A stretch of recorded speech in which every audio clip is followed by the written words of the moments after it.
Hi friends, welcome back to Galatta குக்குகள்.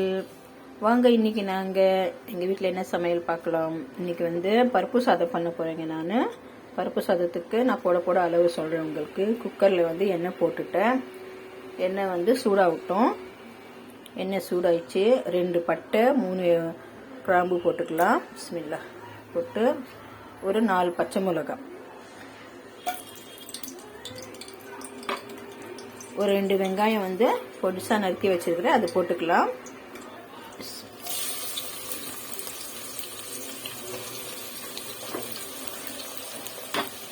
நல்லா இது வதங்கட்டும். உப்பு போட்டுக்கலாம். நல்லா இது கொஞ்சம் ப்ரௌன் கலரா வரட்டும், பார்க்கலாம். அப்புறம் இந்த அரிசி சிறு பருப்பும் நாங்கள் வீட்டில் என்ன அரிசி பண்ணுறோமோ அந்த அரிசி போட்டு நான் புழுங்கல் அரிசி தாங்க சாப்பிடுவோம், அதனால இந்த அரிசி தான் போட்டேன் நான். பாதி பேர் பச்சை அரிசி கூட போட்டு செஞ்சால் சூப்பராக இருக்கும். நல்லா கழுவி 2 அளவுக்கு அரிசி, பாதி அளவுக்கு சிறு பருப்பு நல்லா கழுவி ஊற வச்சிடலாம் ஒரு 5 நிமிஷம். அது வரைக்கும் இது வதக்கிக்கலாம். நல்லா கொஞ்சம் ப்ரௌன் கலராக வரட்டும், பார்க்கலாம். நல்லா வெங்காயம் வதங்கிச்சு. இப்போ 2 ஸ்பூனு இஞ்சி பூண்டு பேஸ்ட் போட்டுக்கலாம். கொஞ்சம் தாராளமாகவே போடுங்க, ஏன்னா அப்போதான் சூப்பராக இருக்கும். இது ஃப்ரெஷ்ஷான இருந்தால் போடுங்க, சூப்பராக இருக்கும். நல்லா இது பச்சை வாசனை போட்டும்.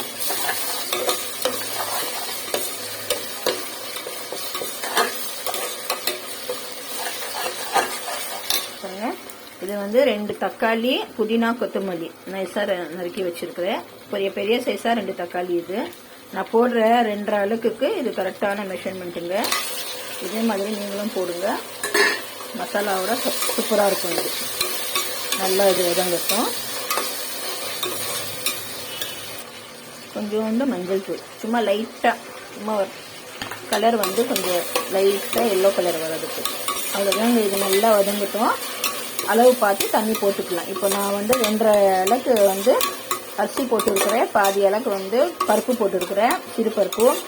இப்போ 3 அளவுக்கு ஆயிடுச்சா. இப்போ நாங்கள் 6 டம்ளர் தண்ணி போடணும், அதே அளவில் 6 அளவுக்கு மாதிரி. இது நல்லா வதங்கிட்டோம், தண்ணி போட்டுக்கலாம். 3 டம்ளர் தண்ணி போட்டுட்டேன். இது நல்லா கொதி வரட்டும். அரிசி நாங்கள் போட்டுக்கலாம்.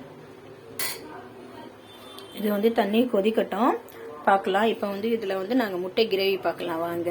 எண்ணெய் போட்டுட்டேன். அப்புறம் ஒரே ஒரு பட்டை, ஒரு லவங்க போட்டுக்கலாம். எண்ணெய் சூடாயிடுச்சு. ஒரே ஒரு பச்சை மிளகாய் போட்டுக்கலாம். இது 2 வெங்காயம் புடிசா நறுக்கி வச்சிருக்கிறேன், இது போட்டுக்கலாம். நல்லா வெங்காயம் நல்லா வதக்கட்டும். நான் ஒரு 5 முட்டைக்கு செய்கிறேங்க நான். நல்லா வதக்கட்டும். கொஞ்சம் உப்பு போட்டுக்கலாம் வதக்குறதுக்கு. நல்லா ப்ரௌன் கலராக வரட்டுங்க. முட்டைக்கு நல்லா வதக்கணும், அப்போதான் நல்லா இதாகும், டேஸ்ட்டு வரும் உங்களுக்கு. வெங்காயம் நல்லா ப்ரௌன் கலராக வந்தால் தான் அந்த டேஸ்ட்டு அது இறங்கி முட்டை கிரேவி அவ்வளோ சூப்பராக இருக்கும். நல்லா வதக்கட்டும், பார்க்கலாம். தண்ணி நல்லா கொதிக்குது.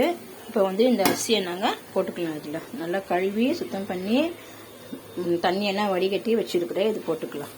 பிஸ்மில்லா போட்டு ஒரு 2 விசில் வச்சுக்கலாங்க மூடி. பாருங்க ஃப்ரெண்ட்ஸ், போட்டுட்ட அரிசி உப்பெல்லாம் கரெக்டாக இருக்கு. உப்பெல்லாம் கரெக்டானு பார்த்துக்குங்க. போட்டுட்டு ஒரு மூடிட்டு ஒரு 2 விசில் வரட்டும், பார்க்கலாம். நாங்கள் இங்கே நல்லா வதங்கிச்சு வெங்காயம். இப்போ இஞ்சி பூண்டு பேஸ்ட்டு போட்டுக்கலாம். பாருங்க, 1 ஸ்பூன் இஞ்சி பூண்டு பேஸ்ட்டு. எல்லாம் ஒரே மசாலா தாங்க, ஆனால் அதில் வதக்குறதுல தான் இருக்குது. நல்லா வதக்கி வச்சா உங்களுக்கு நல்லா இருக்கும். அதே வெங்காயம், தக்காளி, புதினா, கொத்தமல்லி, இஞ்சி பூண்டு பேஸ்ட்டு நாங்கள் செய்கிற இதில் தான் இருக்குது. அது நல்லா இந்த மாதிரி வதக்கிட்டு போட்டால் நல்லாயிருக்கும். இப்போ 2 தக்காளி, கொத்தமல்லி மட்டும் தான் நான் நறுக்கி வச்சுருக்கேன், அது போட்டுக்கலாம். நல்லா இது வதங்கட்டும். இந்த கிரேவி கூட அவ்வளோ சூப்பராக இருக்குங்க. இந்த பருப்பு சாதத்துக்கு முட்டை கிரேவி அவ்வளோ சூப்பராக இருக்கும். இது மசாலா போட்டுக்கலாம். பாருங்க, மிளகாய் தூள், மஞ்சள் தூள், தனியாத்தூள். இது கரம் மசாலா போட்டுக்கலாம். நல்லா இந்த தக்காளி எல்லாம் வதங்கி வரட்டும் பார்க்கலாம். மசாலா போட்டாலே தக்காளி நல்லா வதங்கிடும் உங்களுக்கு, அவ்வளோ இதாக இருக்கும். பார்க்கலாம். இது நல்லா வதங்கிச்சு. இதில் வந்து நாங்கள் கொஞ்சம் தண்ணி போட்டுக்கலாம். தண்ணி போட்டு நல்லா கொதிக்கட்டும். முட்டை உடச்சி போட்டுக்கலாம்.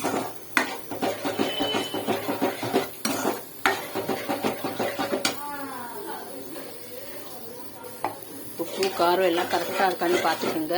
பாருங்கள், நல்லா கிரேவி பதம் வந்துச்சு. இது கொதி வந்தால் நாங்கள் முட்டை உடச்சி போட்டுக்கலாம். பாருங்கள், கொதி வருது. நான் 5 முட்டை வச்சிருக்கிறேன். இதில் உடச்சி நாங்கள் போட்டுட்டு நான் உங்களுக்கு காமிக்கிறேன். ஏன்னா நானே கையில் வந்து கேமரா பிடிச்சிக்கிட்டு ஃபோன் பிடிச்சிக்கிட்டு பண்ணுறேன். அதனால எனக்கு காமிக்க முடியாது. நான் முட்டை போட்டுன பிறகு உங்களுக்கு காமிக்கிறேன். நான் நல்லா ஒரு சைடாக போடுங்க தனித்தனியாக. அப்போ தான் வந்து முழுசாக உங்களுக்கு முட்டை கிடைக்கும். நல்லா சூப்பராக இருக்கும். பாருங்கள், தனித்தனியாக முட்டை உடைச்சி போட்டுட்டு இதே வந்து ஸ்லோவில் வச்சுடுங்க. இப்போ தான் வந்து முட்டை வந்து உங்களுக்கு நல்லா முழுசாக கிடைக்கும். இதை ஸ்லோலியே நல்லா வெந்து அப்படியே இதாகும். நான் காமிக்கிறேன் உங்களுக்கு. இப்போ வந்து புதினா சட்னிக்கு வந்து நான் இது சொல்கிறேன் பாருங்கள்.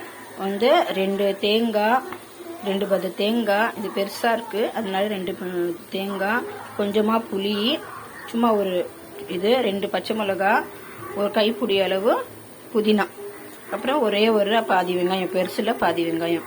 இது வந்து தேங்காய், பச்சை மிளகா, இது புளி, உப்பு போட்டு மிக்சியில் ஜாரில் கொரப்பாக அடிச்சிட்டு வந்துடலாம். உப்பு போட்டு தாங்க அரைக்கணும், இல்லைன்னா உங்களுக்கு கசப்பு வந்துடும் உப்பு போடாமல் அரைச்சா. பாருங்க, புளி, பச்சை மிளகா, தேங்காய், உப்பு போட்டு கொரப்பாக அடிச்சிட்டு வந்துடலாம். பாருங்க, கொரப்பாக அடிச்சிட்டு இப்போ வந்து இந்த இது வந்து புதினா வந்து போட்டுக்கலாம். இதில்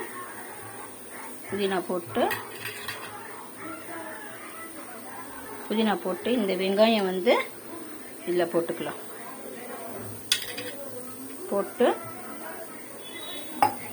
இது வந்து ஒரு சும்மா நைஸாகவும் இல்லை, கொரப்பாகவும் இல்லை, அந்த மாதிரி அடிச்சிட்டு வந்துடலாம். அவ்வளோதான் ஃப்ரெண்ட்ஸ், சூப்பரான புதினா சட்னி ரெடி ஆயிடுச்சு. சர்வ் பண்ணிக்கலாம். இது ரெடி ஆயிடுச்சு. இது குக்கரை வந்து 2 விசில் வந்துச்சு. நான் ஆஃப் பண்ணிட்டேன். நல்லா அதே போட்டோம். திறந்து பார்க்கலாம் நாங்கள். இது வந்து ஒரு பக்கம் முட்டை வந்து பாருங்கள் ஸ்லோவில் இருக்குது. அப்படியே ஒரு 2 நிமிஷம் கழிச்சு நாங்கள் திருப்பி போட்டுக்கலாம் முட்டை. இன்னும் ஒரு 2 நிமிஷம் இருக்கட்டும், மூடி வச்சு பார்க்கலாம். முட்டை வந்து திருப்பி போட்டுக்கலாம். பாருங்க எவ்வளோ முழுசாக வருதுன்னா அப்படியே திருப்பி போட்டுக்கலாம்.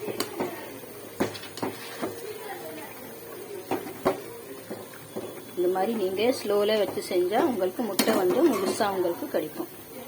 அவ்வளோதான் ஃப்ரெண்ட்ஸ். இது ஒரு 2 நிமிஷம் இருக்கட்டும். காரம், உப்பு அதெல்லாம் கரெக்டாக இருக்கு. இதுலேயே பாருங்கள் எவ்வளோ கிரேவி இருக்குது உங்களுக்கு. பாதி பேர் தேங்காய் போடுவாங்க இதில். நான் தேங்காய் போடாமல் தாங்க செய்வேன். எங்கள் வீட்டில் தேங்காய் போட்டால் அவ்வளோ பிடிக்காது. இதுலேயே உங்களுக்கு கிரேவி வந்துடும் அவ்வளோ சூப்பராக. அவ்வளோதான். இது ஒரு 2 நிமிஷம் இருக்கட்டும், பார்க்கலாம். இது ப்ரெஷர் எல்லாம் போயிட்டு இப்போ திறந்து பார்த்துக்கலாம். பாருங்க, சூப்பரான பாருங்க, எல்லாம் குலையாமல் எப்படி இருக்குது. இது ஆறுனா இன்னும் வந்து உங்களுக்கு நல்லா இதாகிடும். நல்லா சூப்பராக இருக்குது பாருங்கள். இதுதான் ஃப்ரெண்ட்ஸ் ரெடி ஆயிடுச்சு. பருப்பு சாதம் ரெடி. சூப்பராக இருக்குது பார்க்கவே. அப்புறம் முட்டை கிரேவி கூட ரெடி. புதினா சட்னியும் ரெடி. அவ்வளோதான், நாங்கள் சர்வ் பண்ணிக்கலாம். இப்போ பாருங்க, பருப்பு சாதம், முட்டை கிரேவி, புதினா சட்னி 3 ரெடி ஆயிடுச்சு. சூப்பராக. இன்றைக்கி எங்கள் வீட்டில் இதுதான். ஷேர் பண்ணுங்கள், கமெண்ட் பண்ணுங்கள், சப்ஸ்கிரைப் பண்ணுங்கள். சூப்பரான டிஷ் பர்ஃபெக்டாக ரெடி ஆயிடுச்சு. எல்லாரும் வாங்க சாப்பிட்லாம். பாய்.